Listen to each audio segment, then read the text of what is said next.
제1부 이건 피아노가 아니라 영혼의 절규였습니다. 단 3분, 그리고 1,500명이 울었습니다. 이 소년의 손끝이 전 세계를 무너뜨렸습니다. 대체 어떤 스토리인지 이제 들어가 보도록 하겠습니다. 여러분의 좋아요와 구독은 영상 제작에 큰 힘이 됩니다. 정우진은 조용한 학생이었습니다. 조용함 속에 무너져 내린 삶을 숨긴 채 매일을 버티는 이민자 소년이었습니다. 미국의 유서 깊은 명문 기숙학교 웨스트브룩 아카데미. 이곳에서 그는 투명 인간처럼 살아가고 있었습니다. 누군가가 이름을 불러주지 않으면 존재하지 않는 듯한 시간들. 하지만 그 침묵은 곧 깨졌습니다. 어느 날 학교 게시판에 붙은 종이 한 장이 우진의 일상을 산산이 부숴버렸습니다. 정우진 피아니스트 재능 발표회 오프닝 연주자. 그 글씨를 보는 순간 우진의 손끝이 떨리기 시작했습니다. 자신은 신청하지 않았습니다. 절대 그럴 리 없었습니다. 하지만 누군가는 분명 의도적으로 그의 이름을 올렸습니다. 드디어 그 아시아애가 망신당하는 걸 보겠군. 조롱의 주인공 타일러 윌슨의 비웃음은 예의 그습한 복도 벽을 타고 번졌습니다. 우진은 숨을 들이마셨습니다. 폐가 무너지는 것 같았습니다. 그 순간 오래전의 기억이 떠올랐습니다. 빗속에서 날아든 전화 한 통. 정우진 학생 맞습니까? 부모님께서 사고를. 그날 이후 피아노는 봉인되었습니다. 그랜드 피아노는 하얀 천에 덮였고 우진의 삶은 멈췄습니다. 그는 음악을 버렸습니다. 아니, 음악은 그를 떠났다고 믿었습니다. 그러나 지금 누군가는 그 상처를 억지로 끌어올리고 있었습니다. 학교는 그에게 적대적인 공간이었습니다. 점심시간이면 도시락 냄새를 핑계로 조롱이 날아왔고 교장은 모든 아시아인은 뭔가 연주하지 않나? 라며 눈을 찢는 제스처를 했습니다. 우진은 고개를 숙였고 피아노에 대해서는 단 한마디로 답했습니다. 조금이요. 선생님. 그리고 집. 유일한 안식처. 할머니 정미순 여사가 그를 기다리고 있었습니다. 그녀는 모든 것을 버리고 우진과 함께 미국에 왔습니다. 피아노도 팔고 고향도 팔았습니다.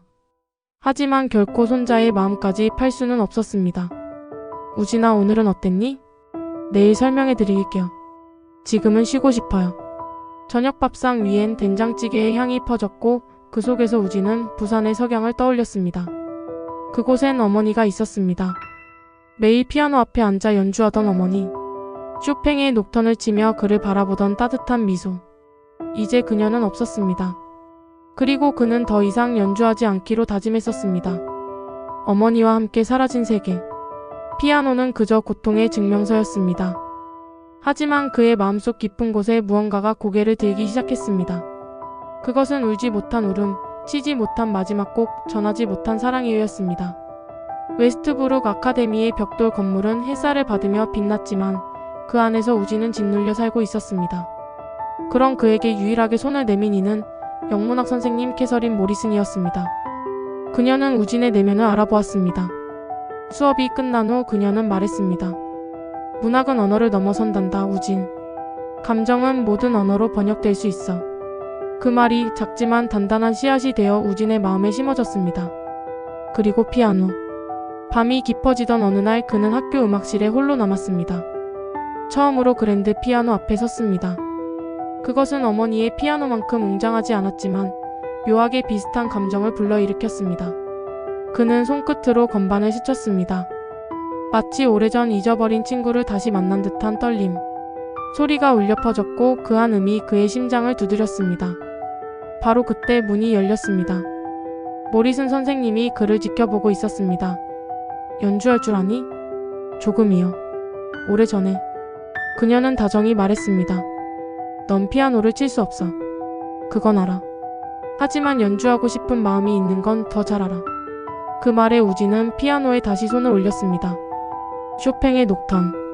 어머니가 가장 사랑했던 곡. 첫 음이 울리자 그는 마치 시간 속으로 빨려 들어갔습니다. 부산의 아파트 창문 밖 빗소리, 어머니의 웃음.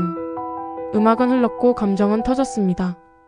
연주가 끝났을 때 모리슨 선생님의 눈엔 눈물이 고여 있었습니다. 어떻게 이런 재능을 숨길 수 있니? 그녀는 속삭였습니다. 우진은 대답하지 않았습니다. 그저 건반을 바라보며 속으로 외쳤습니다. 엄마, 저 다시 시작해도 될까요? 그날 밤 우진은 어머니의 오래된 악보를 꺼냈습니다. 떨리는 손끝으로 그 위를 쓰다듬으며 조용히 울었습니다. 그는 알고 있었습니다. 무대에 서는 것은 무서운 일이지만 도망치는 건 더 무섭다는 것을. 그리고 지금 자신은 도망치지 않겠다는 걸.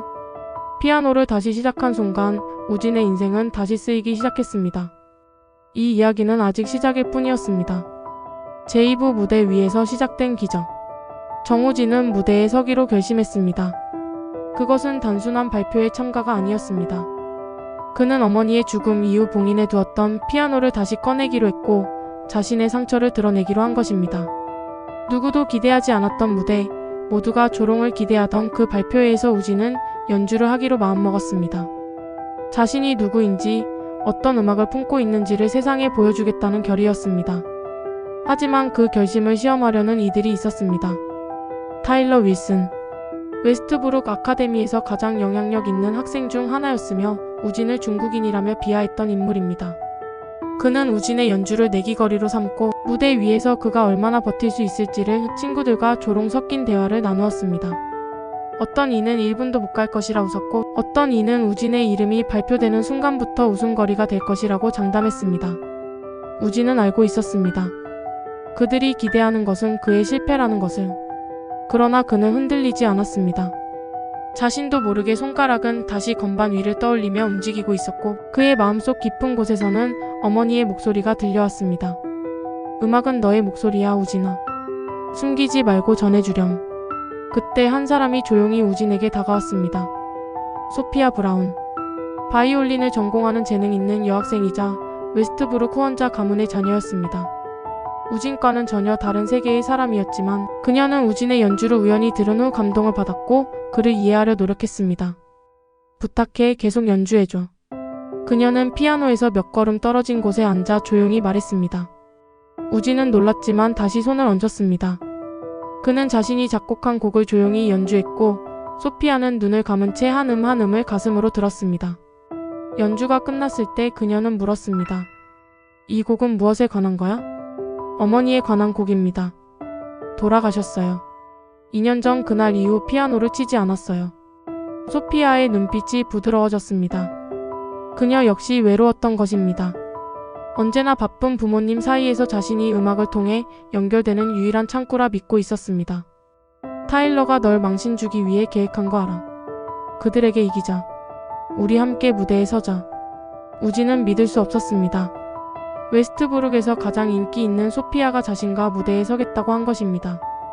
그러나 그녀는 진심이었습니다. 우진의 음악은 그녀의 마음을 울렸고 그녀는 그것을 외면하지 않았습니다. 그리고 이윽고 발표의 당일이 다가왔습니다. 학교는 축제 분위기였습니다. 그러나 그 분위기는 우진에게는 전장의 소음처럼 들렸습니다. 그는 단정히 다려진 흰 셔츠를 입고 무대 뒤에서 대기하고 있었습니다. 할머니 정미순 여사가 직접 손바느질로 준비해준 옷이었습니다. 그녀는 맨 뒷줄 미국 학부모들 틈에 조용히 앉아 있었습니다. 긴장과 설렘이 교차하던 그때 마지막 발표자로 교장이 무대에 올라 외쳤습니다. 마지막 순서는 우리 학교의 국제학생 정우진 군입니다. 관객석에선 웃음이 퍼졌습니다. 많은 이들이 그의 실패를 기대하며 카메라를 들고 있었고 타일러는 뒷줄에서 휘죽 웃고 있었습니다. 그러나 그 순간 모두의 예상을 깨는 일이 벌어졌습니다. 무대 반대편에서 소피아가 바이올린을 들고 걸어 나온 것입니다. 저는 정우진과 함께 연주하겠습니다. 단호한 목소리였습니다. 순간 정적이 흘렀고 강당은 술렁였습니다. 교장 스톤은 당황했습니다. 소피아, 이건 계획이 없었어. 음악은 계획이 아니라 감동으로 완성됩니다. 교장 선생님. 소피아의 말에 박수가 터졌습니다. 우진은 소피아를 바라보았습니다. 그녀는 확신에 찬 미소를 짓고 있었습니다. 이제 도망칠 수 없었습니다. 아니, 도망치고 싶지 않았습니다. 두 사람은 무대에 앉았습니다. 그리고 피아노 건반 위에 손이 얹어졌습니다. 첫 음은 조용히 그러나 분명하게 울려 퍼졌습니다. 쇼팽의 녹턴이 시작되었고 이어서 우진이 작곡한 자작곡으로 자연스럽게 넘어갔습니다. 그 음악은 단순한 선율이 아니었습니다. 그것은 슬픔이었습니다. 상실이었습니다. 어머니와의 이별이었습니다. 그리고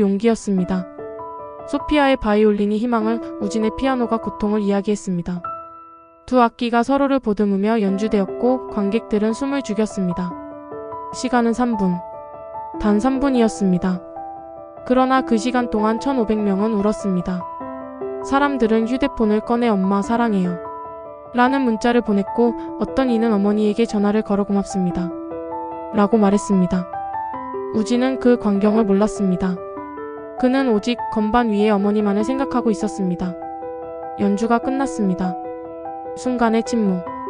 그리고 폭발적인 기립박수. 처음에는 조심스럽게 이내 강당 전체가 환호로 가득 찼습니다. 모리슨 선생님은 눈물을 흘렸고 정미순 여사는 손수건을 얼굴에 댄 채 어깨를 들썩였습니다. 우진은 소피아에게 속삭였습니다. 고마워요. 소피아는 미소 지으며 대답했습니다. 당신의 음악이 모든 걸 했어요. 난 단지 옆에 있었을 뿐이에요. 그리고 기적은 거기서 끝나지 않았습니다. 무대에서 내려온 우진을 향해 타일러 윌슨이 다가왔습니다. 그의 얼굴엔 적대감이 없었습니다. 그렇게 연주할 줄은 몰랐어. 처음이었습니다. 타일러가 우진에게 존중의 눈빛을 보낸 건 그날 밤 웨스트브룩 아카데미는 조용한 변화를 맞이했습니다. 피아노 소년이 일으킨 파문은 단지 음악을 넘어서 마음을 울리는 움직임이었습니다. 제3부 한 곡의 음악이 한 학교를 바꾸었습니다. 기적은 잠시였고 현실은 여전히 차가웠습니다. 발표회 이후 정우진은 뜨거운 박수 속에서 내려왔지만 웨스트브룩 아카데미의 교장 스톤은 달랐습니다. 그는 그 밤의 성공이 자신의 권위를 흔들었다고 느꼈고 분노를 품은 채 조용히 돼갔습니다. 다음 날 학교 음악실 문은 잠겨 있었습니다. 거기엔 쪽지가 하나 붙어 있었습니다. 음악부 학생 전용 공간. 장학생 이용 제한. 우진은 입술을 깨물었습니다. 자신의 연습 공간이 사라진 것이 아니라 어머니의 흔적이 사라졌습니다. 매일 방과 후 어머니를 기억하며 건반을 누르던 그 공간이 이제 더 이상 허락되지 않았습니다. 마치 연주는 환영받지만 연주자는 환영받지 않는다는 냉혹한 선언 같았습니다. 그러나 이번에는 혼자가 아니었습니다. 뒤에서 소피아 브라운의 목소리가 들려왔습니다. 걱정하지 마. 대안을 찾을 거야. 그녀는 단호했습니다. 그리고 말뿐이 아니었습니다. 그날 방과 후 소피아는 몇몇 학생들을 비밀리에 불러 모았습니다. 타일러 윌슨도 그 자리에 있었습니다. 그는 머쓱한 표정으로 입을 열었습니다. 내가 틀렸어. 어제 너 연주 듣고 알았어. 그건 조롱할 수 있는 게 아니야. 우진은 놀랐습니다. 타일러가 이렇게까지 말할 줄은 몰랐습니다. 하지만 그 말은 진심이었습니다. 그는 자신의 앰프를 제공하겠다고 나섰고 밴드부 친구들은 음향을 맡겠다고 자원했습니다. 스포츠팀은 무대를 설치해주겠다고 했습니다. 정식 행사 대신 학생들만의 공연을 열자는 것이었습니다. 이름하여 잔디밭 콘서트. 모리슨 선생님 역시 조용히 지원을 했습니다. 난 교직원이라 공식적으론 관여할 수 없어. 하지만 만약 학교 뒤편 잔디밭에 피아노가 놓인다면 그건 내 알바가 아니겠지. 그리고 그녀는 피아노 대여처를 알려주며 비용 일부를 조용히 후원해 주었습니다. 정미순 할머니는 그런 손자와 친구들의 노력을 바라보며 오래된 천을 꺼냈습니다. 이건 내 어머니가 어린 시절 무대에 설 때 입었던 한복이란다. 그녀는 한 땀 한 땀 저고리에 주름을 펴며 말했습니다. 이걸 입고 내가 음악을 들려주렴. 너의 피아노가 어디서 왔는지 모두가 알게. 우진은 그 하얀 저고리를 조심스럽게 손끝으로 쓰다듬었습니다. 한복에 어머니의 향기가 남아있는 듯 했습니다. 그리고 그는 다짐했습니다. 더는 숨어있지 않겠다고. 콘서트를 앞둔 어느 날 밤 소피아는 조용히 그를 찾아왔습니다. 이걸 보여주고 싶었어. 그녀는 태블릿을 건넸습니다. 그 안에는 한국 신문에서 스캔한 오래된 사진이 있었습니다. 사고 전 내 어머니의 마지막 연주 사진이야. 사진 속 서지원은 검은 드레스를 입고 피아노 앞에 앉아 미소 짓고 있었습니다. 우진의 눈이 뜨겁게 달아올랐습니다. 어떻게 이걸 찾았어? 그냥 궁금해서. 내 어머니가 어떤 분이셨는지 널 알고 싶어서. 그날 밤 우진은 펜을 들고 작곡을 시작했습니다. 슬픔만을 담았던 그전과는 달랐습니다. 이번 곡은 연결에 대한 이야기였습니다. 죽음을 넘어 이어진 사랑, 언어를 넘어 공감하는 감정.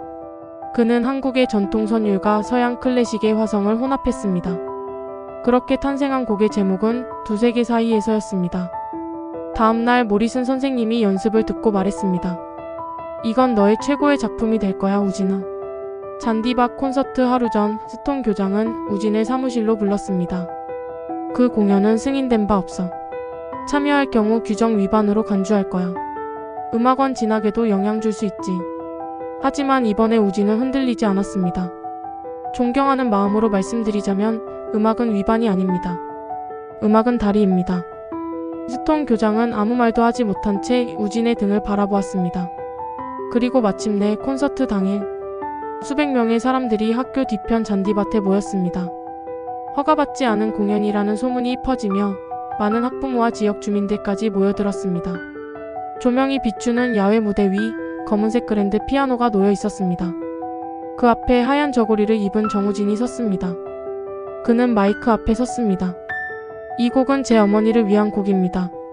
그녀는 저에게 음악이란 소리를 넘어 영혼의 언어라고 가르쳐 주셨습니다.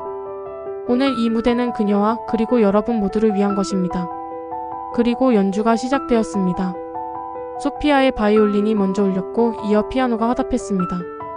두 악기가 서로의 존재를 확인하듯 교차하며 흐르는 멜로디. 그 안엔 어머니와 아들의 대화, 한국과 미국의 화해, 과거와 현재의 연결이 담겨 있었습니다. 관객들은 숨소리조차 아꼈습니다.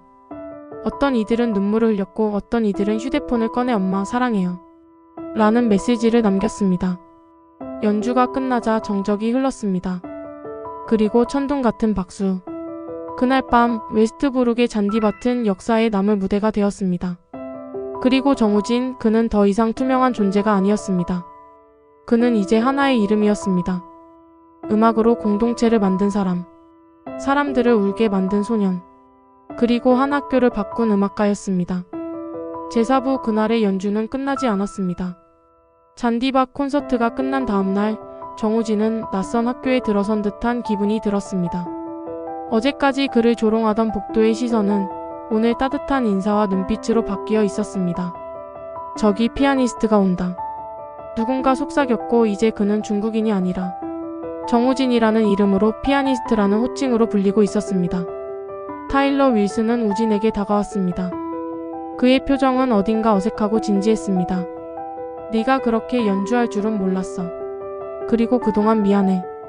우진은 조용히 고개를 끄덕였습니다. 괜찮아. 이제부터 새로 시작하면 돼. 점심시간이 되자 소피아가 우진의 테이블로 다가왔습니다. 여기 앉아도 될까? 그녀는 이제 숨기지 않았습니다. 웨스트브룩에서 가장 인기 있는 학생 중 하나가 모두가 보는 앞에서 우진과 함께 앉겠다고 말한 것입니다. 그리고 곧 다른 학생들도 다가왔습니다. 색소폰을 연주하는 데이빗, 음악 이론 수업의 레이첼. 그들은 하나같이 우진의 작곡과 테크닉에 대해 진지하게 물어보았습니다.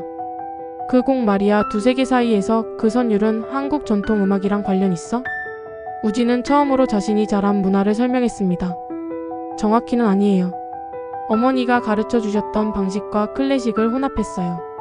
그리고 그 대화는 조롱이 아니라 존중으로 이어졌습니다. 그가 누구인지 무엇을 가지고 있는지를 이해하려는 진심이었습니다. 그러나 모든 것이 바뀐 것은 아니었습니다. 교장 스톤은 조용한 분노를 품고 있었습니다. 우진이 만든 변화가 자신의 체제에 위협이 된다고 느꼈습니다. 그는 음악실 사용을 금지했고 우진이 새로 작곡한 곡을 발표하기로 했던 하나된 목소리 행사는 예산 문제를 이유로 돌연 취소되었습니다. 하지만 우진은 이제 더 이상 외롭지 않았습니다. 정미순 할머니는 말했습니다. 한 번의 연주로 세상을 다 바꾸진 못하더라도 누군가의 마음은 바꿀 수 있단다. 모리슨 선생님은 그를 향해 말했습니다. 넌 이제 혼자가 아니야. 내 음악을 듣고 함께 움직이려는 사람들이 있어. 그날 오후 우진의 우편함에 한 통의 편지가 도착했습니다. 시립음악원으로부터의 공식 초청장이었습니다. 모리슨 선생님이 그의 콘서트 영상을 음악원에 보냈던 것입니다. 할머니, 이거 저 오디션 보러 오라는 초청장이에요. 정미순 여사는 안경 너머로 편지를 읽었습니다. 오디션이라니, 장학금까지. 그녀는 벅찬 눈물을 흘리며 우진을 안았습니다. 이제 진짜 시작이구나. 음악원은 명문 중의 명문이었습니다. 리사 킹 원장은 직접 그를 인터뷰하며 말했습니다. 이렇게 어린 나이에 이토록 감정적으로 성숙한 연주는 드뭅니다. 당신의 음악에는 전통이 흐르고 있어요. 한국의 고전이 보입니다. 우진은 깜짝 놀랐습니다. 어머니가 서울 국립음대에서 공부하셨습니다. 킹 원장은 고개를 끄덕였습니다. 보입니다. 쇼팽을 해석하는 방식에서 당신은 음악적 유산을 품고 있어요. 오디션은 다음 달로 예정되었고 그는 전액 장학금의 기회를 얻게 되었습니다. 하지만 우진은 망설였습니다. 그는 음악원으로 떠나 새로운 시작을 할 수 있었지만 한편으로는 웨스트브룩에서 시작된 변화를 끝까지 지켜보고 싶었습니다. 그리고 그는 결심했습니다. 남겠습니다. 여기서 제가 시작한 걸 마무리하고 싶어요. 모리슨 선생님은 말없이 그를 껴안았습니다. 잘했어, 우진아. 그 이후 웨스트브룩은 확연히 달라졌습니다. chen 부교장이 정식 교장으로 취임했고 학교는 국제학생 장학 프로그램을 확대했습니다. 다문화 행사가 정기적으로 열렸고 하나된 목소리 콘서트는 학교의 공식 연례 행사로 자리 잡았습니다. 정미순 할머니는 학교 근처에 작은 다과점을 열었습니다. 학생들은 방과 후 거기서 떡을 먹으며 안녕하세요, 정할머니 하고 인사했습니다. 우진과 소피아는 이제 듀엣의 상징이 되었습니다. 그들은 피아노와 바이올린을 함께 연주하며 학교 행사마다 가장 기대되는 순서를 맡았습니다. 타일러 윌슨은 우진의 음악에 진심으로 감동받았고 그를 밴드 연습에 초대했습니다. 내 멜로디에 색소폰 선율을 입히면 꽤 멋질 것 같아. 정우진은 달라졌습니다. 아니, 세상이 정우진을 다르게 보기 시작한 것입니다. 어느 날 그에게 한국에서 초청장이 도착했습니다. 서지원, 그의 어머니의 모교에서 열리는 추모 콘서트. 우진은 정미순 할머니와 함께 비행기에 올랐습니다. 그리고 어머니의 피아노 앞에 섰습니다. 돌아왔어요, 엄마. 도망치지 않아요. 그날 밤 그는 잃어버린 멜로디를 연주했습니다. 슬픔만이 아닌 희망과 재회의 테마가 어우러진 곡이었습니다. 연주가 끝나자 한 노인이 다가왔습니다. 서지원 씨의 은사입니다. 당신 안에 그녀의 손길이 살아있군요. 우진의 눈에 눈물이 고였습니다. 그리고 돌아온 웨스트브룩에서 그는 세계를 잇는 음악이라는 세 곡을 작곡했습니다. 그 안엔 부산, 뉴욕 그리고 어머니의 기억이 흐르고 있었습니다. 그 곡은 학교의 봄축제에서 초연되었고 학생 20명이 함께 무대에 올랐습니다. 피아노, 바이올린, 색소폰, 해금 모든 악기가 하나로 어우러졌습니다. 공연이 끝난 후 chen 교장은 선언했습니다. 내년부터 우리 학교는 국제문화교류센터를 설립합니다. 그리고 이 모든 건 한 소년이 들려준 음악 이야기에서 시작되었습니다. 그날 밤 우진은 식탁 위에 놓인 어머니의 사진을 바라보며 말했습니다. 행복해요, 엄마. 이제 제 이야기를 음악으로 말할 수 있어요. 그의 음악은 이제 단순한 연주가 아닙니다. 그것은 하나의 목소리이자 하나의 연결이며 하나의 기적입니다.